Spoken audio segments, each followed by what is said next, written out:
This is Agent versus Lender. Let's get ready to rumble! If you're a top real estate agent, broker, lender, or coach, this is your podcast. This is Agent versus Lender. If it's about real estate or the lending industry, it's fair game. This is Agent versus Lender. And now the hosts, Ron Pippin and Taylor Archibald.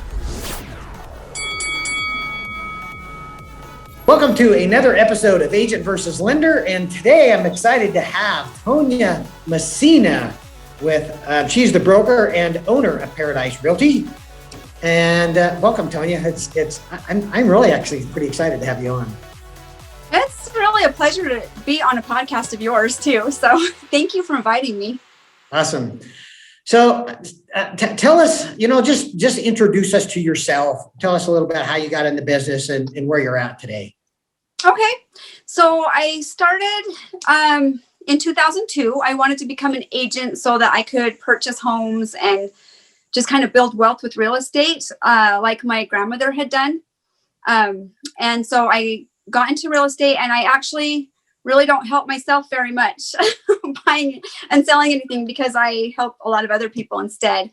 So do you not have rental properties? Do you not have any properties of your own? I do now, but I like thinking out back over 18 years for how much I thought I was going to be doing it for myself. I really haven't. So fair enough. Yeah. So about 6 years ago, I realized that I could probably open my own company and reap the benefits of doing that and having more flexibility with clients and not having so much corporate red tape. And so I opened my own company, and it's been such a fun adventure, and I've loved every minute of it. I should have done it sooner. Yeah. So for those that are listening, Tonja is the real deal.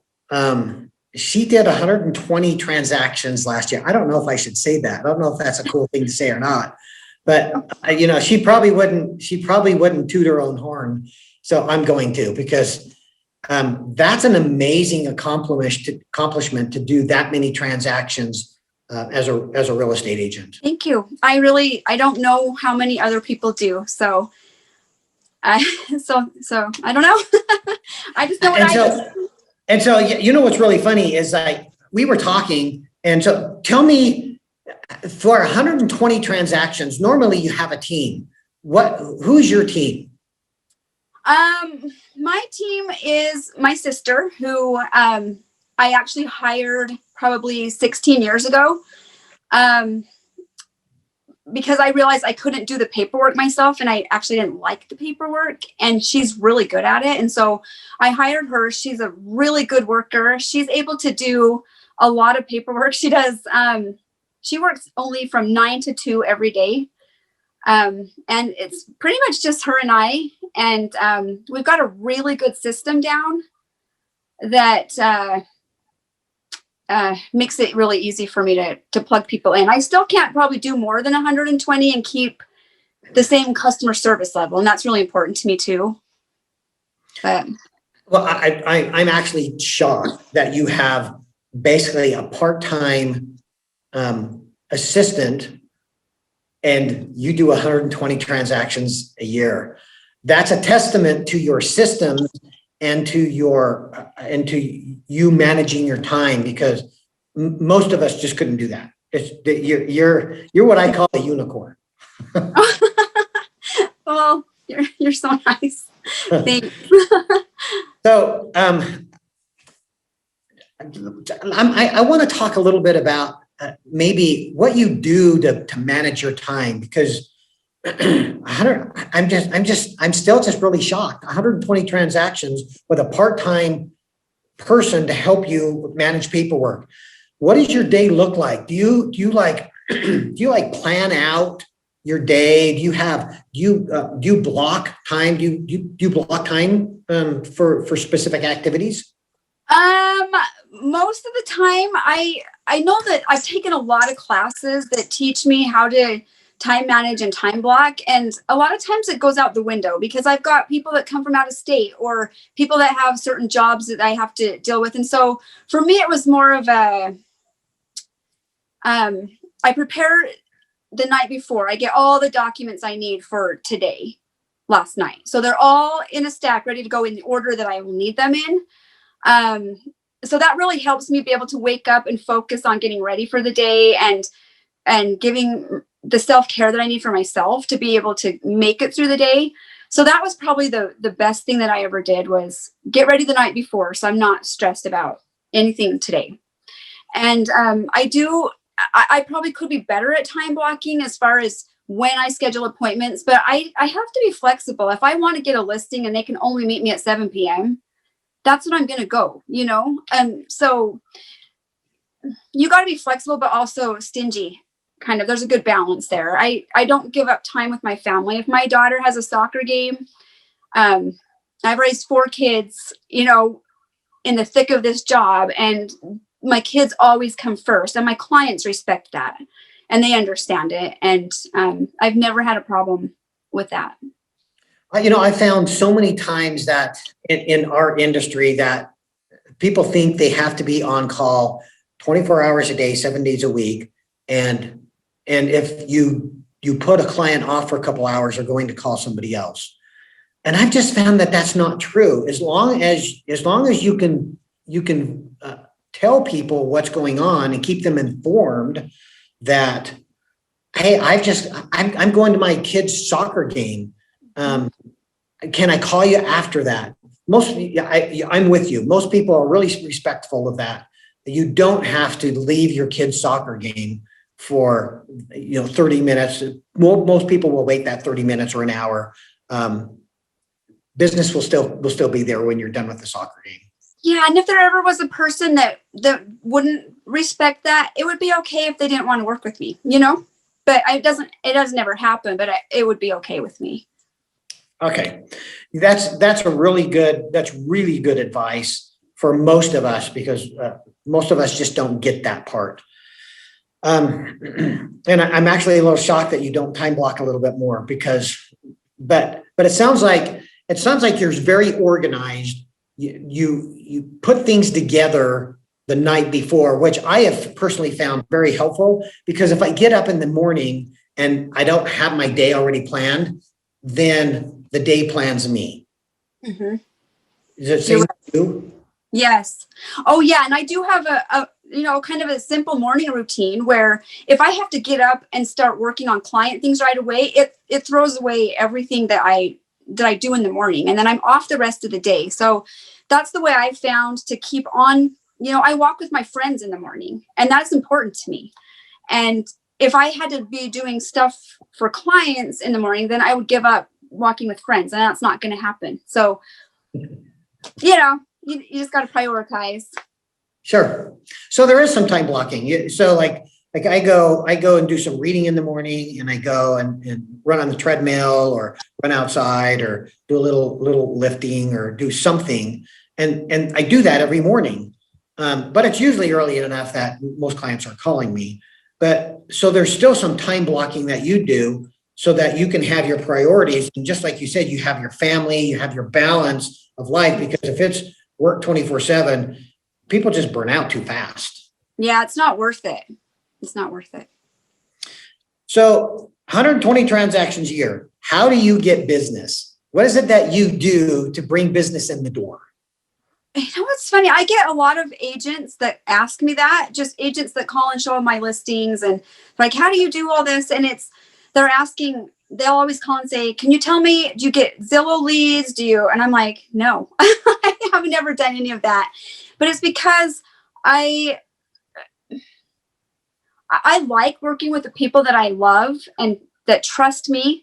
And so I just figured that it's better time and money spent on the people that have already worked with me, that already love me and trust me, and I love them back. And I think if you sincerely care about other people, that comes through, and they've always taken care of me. I always just have people from my FOI.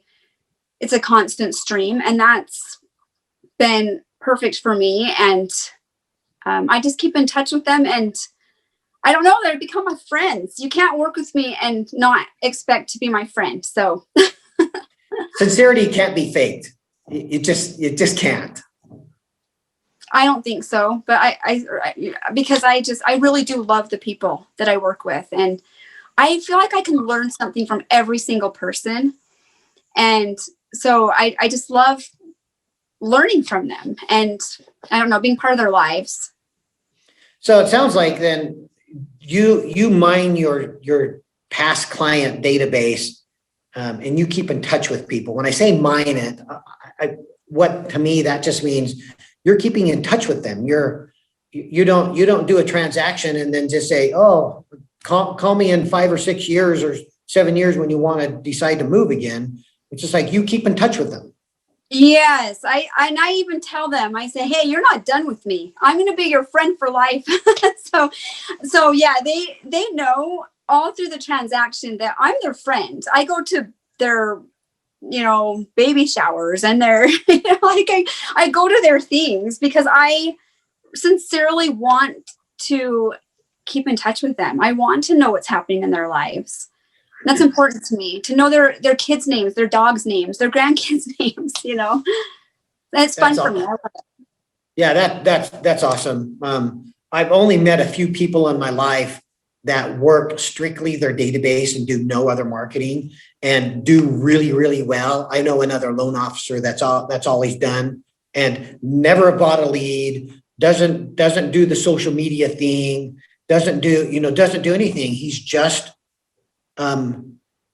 kept track of his database, of his past client database, and just like you, become friends. So it's rare that I find somebody that's done that and done it to the level that you have. Yeah. Well, I've taken some classes on social media and things like that, but I feel like because of what my core values are, it throws off. It just throws me off. It kind of derails me instead of keeps me in line with what I want in my life. And so I don't get involved in the social media, and the people that do, that's great. Whatever works for you, I think you should do it. But for me, it was just kind of pulling me away from my focus and my family. And it's not what I wanted. So. Yeah. Good for you for identifying that too, because most of us, we get sucked into social media. I mean, it's a time suck if you're not careful. So it's like, I find myself scrolling through feeds all the time, and it's just like, pretty soon, you think, oh, I'm just going to go do one thing on social media, and pretty soon an hour's passed. All right. Yeah. And I have never, ever had that, but it's because I'm focused on other things, and that's okay. Whatever your focus is, make it work for you. Yeah. Good for you though. So I love that business strategy. It's hands down by far the best strategy. If there is one thing that you could ever do to make your business go to the next level, it's what you're doing. It's not social media. It's not buying leads. It's not any of those things. The number one way to make your business really soar is your past database. So, and you've figured, I don't know if you knew that, but that is, and that's been a proven fact. So you're a living testament to that. It's been fun. It's nice to meet somebody that's done that. So let's switch gears a little bit. I had somebody on my podcast not too long ago, just a week or two ago. And she was, she does a lot of builders. She does a lot of building. And one thing that she mentioned was for advice that she gave to the sellers or to the buyer's agent was to keep involved in the transaction. But you and I have had a different experience with this. So let's talk about builders and builders agents that are maybe captured agents and what our experience is. And this may get a little controversial. So anyway, let's talk about that. So tell me about your experience with builders and builders agents and what you have found when you come across the builders. Okay. So I think my biggest concern is that no matter how much I try to educate a buyer that I need to be the first contact with anything at all they do with a builder. They don't quite understand that they can't just go online and click the little bubble and ask, are there any lots available? Because what we found is even if a client just asks a simple question, they capture that client's information, and somehow that means the client is working with the builder and / builder's agent. And so it's really hard for me to explain to a buyer that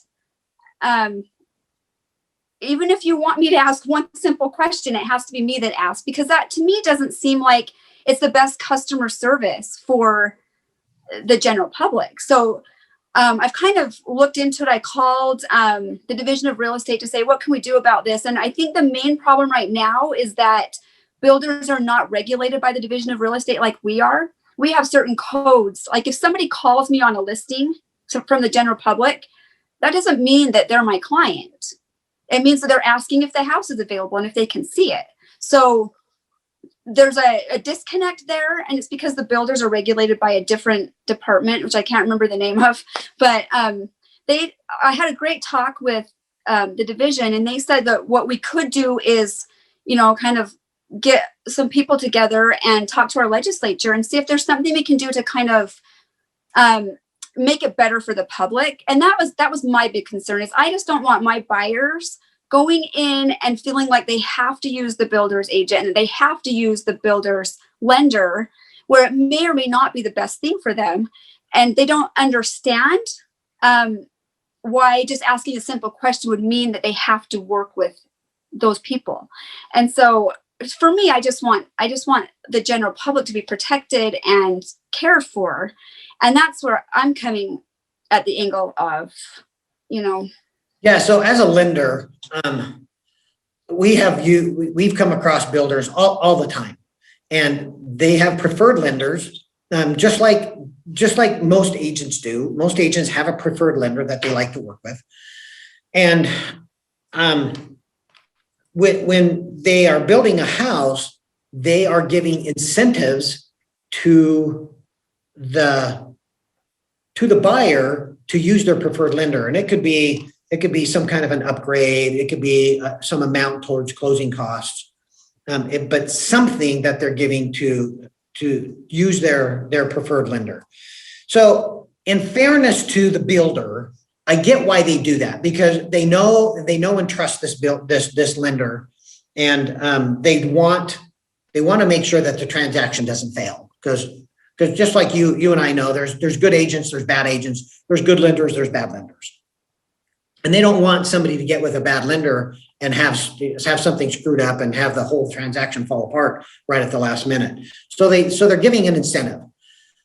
The problem with that I have found is that oftentimes the loan that they're getting is either a little more costly or not as good of an interest rate than other lenders that can provide to them. But they're getting pressure from the builder to use their preferred lender, even though it's not in their best financial interest to do so. And it sounds like that's the same gripe, or I hate to use gripe, but the same concern that you have, is that they're getting pressured from the builder to use an agent. And I've even seen them try to steal and just say, hey, if you don't use this other agent, I can maybe get you a better deal on the house. And that should just be wrong. And I'll tell you why I have an issue with this is if who's going to fight for that buyer? If the agent is representing the builder, then who's representing the buyer? And that's exactly the concern that I have for the public, and why I think that there needs to be a change to protect them. I really feel like something needs to be done both on the agent and the lending side, because you're right. I have seen people go and I'm like, whoa, that's a horrible interest rate, but you got $5,000, you're going to pay $20,000, $30,000, $40,000 in the long run for. Yes. But all they do is they look at this this front end thing and say, hey, I'm getting $5,000. I'm going to use this because I'm getting $5,000, but they don't look at the long term. Yeah, well, and nobody explains it to them because they don't have someone on their side, really, is kind of how I see it. So for me, I want to do what's best for the people out there that don't have the knowledge or don't understand what's happening. I don't feel like it's fair to them. And so I really feel passionate about trying to make a change to make it better. Have you, and I think that's a long time coming, because this has been on my mind too, of how to make that change. I haven't made the phone calls to find out how to do that. Have you done any digging on is there a petition that needs to be signed? Is there something, you and I are going to get in trouble with builders over this podcast. So we are, but hopefully they can see it from our perspective as well, where as an agent, I'm held to a higher standard. I can't just go take somebody else's client whenever I want to because they asked a question. And on that same vein, as a lender, if I gave somebody an incentive to do something, I'd lose my license. I cannot give somebody incentive. So if somebody gives me a referral, I can't give them a thank you. Here's $100 for a referral. Right. See the problem? Would yank my license.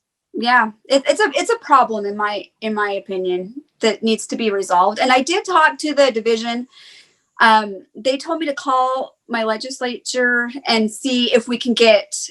I think what we would have to do is get a petition signed and get on their in their meetings. We'd have to get on their agenda. So I'm going to do it. So put you on the spot a little bit here. Is that something that you're willing to head up? Is that what you're saying? Yeah. If I feel strong enough about something, because honestly, I care enough about people that this is happening to, I'm absolutely going to work on it. And I get a lot of agents calling and asking what I think about things. And just because I'm a broker and an owner, and we've had lots of conversations about it. It's a concern industry wide. I just think somebody needs to say, this is what needs to happen. Who's in? And I think everybody would want to participate because they care about people. Yeah, I can see that. I think you're probably right. So a petition. So is that? I'm telling you, man, we're going to have some fallout from that. I know, but like I said, I hope that they can see it from our point of view, where they're licensed agents and they learn the code of ethics just like I do, and the things that are happening are not, it's not correct. Yeah, and I'm not trying to say that builders are bad, because building. No. I've had family members. I personally haven't built a new home, but I've had family members, and most of my family have built a new home. And there's something about having a new home. It's pretty cool, because you have some say into how that design is going to be, and so there's some cool factor. It's a cool factor. Yes, and I think I had 15 buyers last year that bought new construction. I'm not against it at all. I love the idea of brand new. It's just, if they're gonna, I just want them to play by the rules to make sure that people are protected and understand what's happening. Yeah, I think it's a matter of choice, and people feel like their choices are being taken away, either because they're being a little bit pressured, or because they're getting an incentive that maybe isn't as great of an incentive as they think it is in the long run. Right, because they don't understand how that incentive works. And maybe there's legitimate times when there's just a true incentive, but most of the time, most of the time the client's not understanding how they're getting that incentive back. Well, and not just incentives, but also going back to if they don't use a buyer's agent, such as you, that goes in and fights for them and talks to the builder and helps them understand some of these logistics, then they're getting an agent that's there to protect the builder. So right. And it's really important for the consumer to understand that. Yeah. And like I said, no matter how many times I try to educate my clients on it,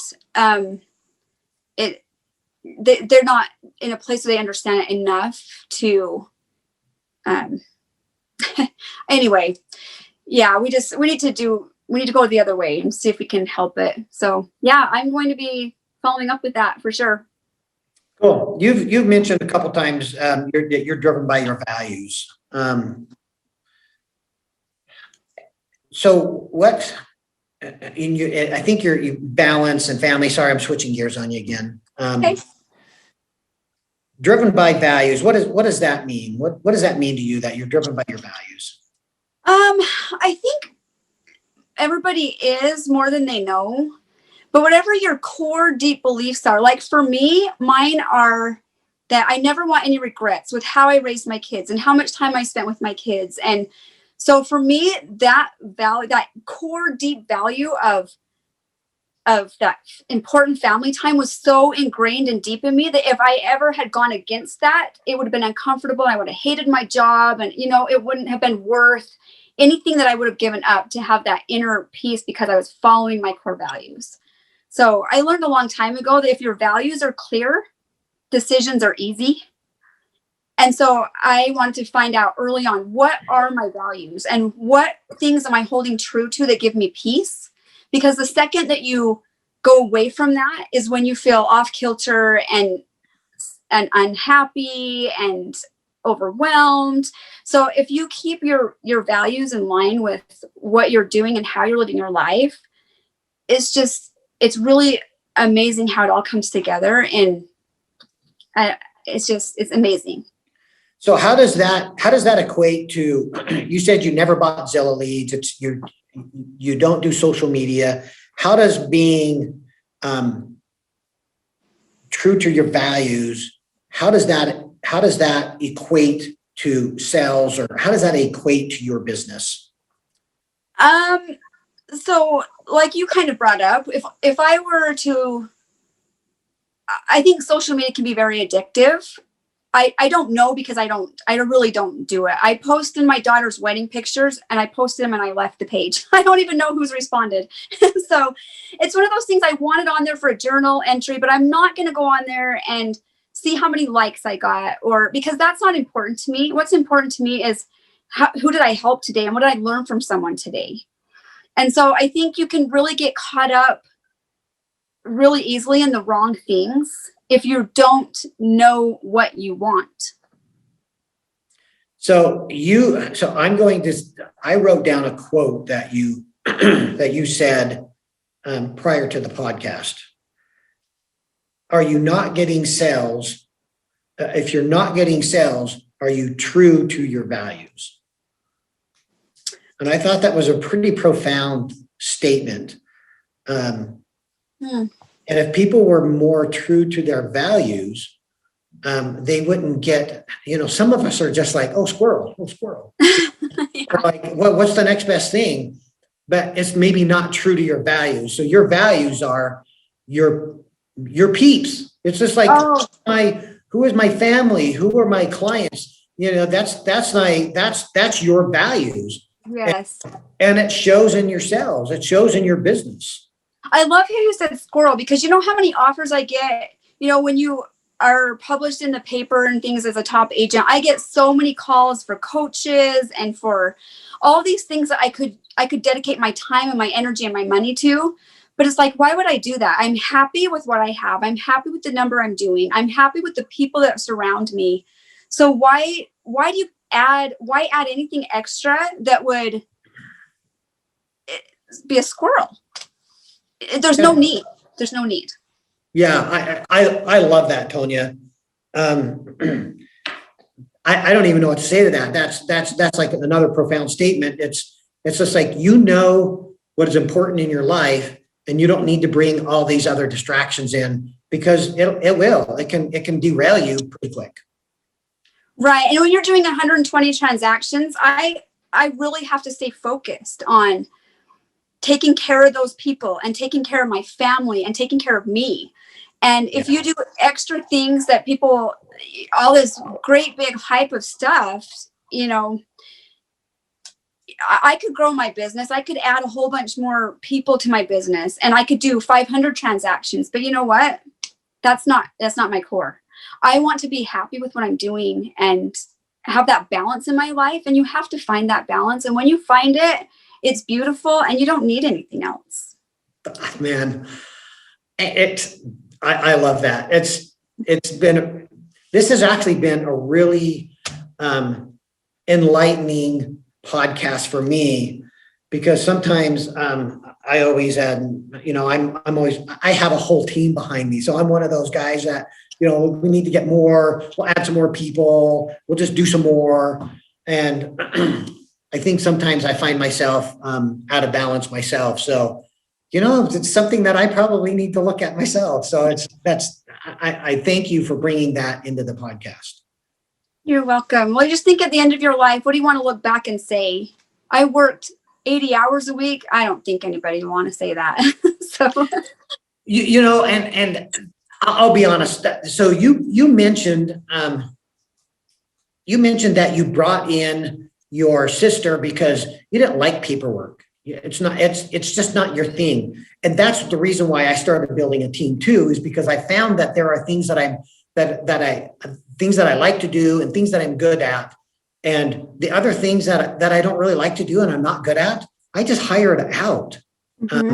Because I'm finding that I'm actually doing more business and finding more time to do other things, because I'm getting all of that other stuff off of my plate, and it's allowing me to do the things that I want to do, which is going out and talking to people and getting some business in the door and doing the sales type activities and letting my team go close the loan. And I don't get in their way unless there's a problem. It's rare that there's a problem that they can't solve. But if there's a problem they can't solve, then they'll say, hey, Ron, we need some help with this one. But other than that, man, I just do the stuff that I like to do and that I'm good at and leave it to my team. And isn't that a beautiful place to be? Yeah, it's wonderful. It is wonderful to be there. Well, the reason why it takes me twice as long to do paperwork as it does my sister is because I don't like it. I'm going to look for any excuse not to do it. I'm right there with you. So can I process a loan? Absolutely. I know how to process a loan, but it takes me 3 or 4 times as long as my processor, because she likes that kind of stuff. And it is just not me. It just takes me forever to do that stuff. I totally understand. Yeah. Well, Tonja, this has been awesome. I love talking to you, and hopefully we can make some change in this industry a little bit. And so what is the best way for somebody to get hold of you if they wanted to get hold of you?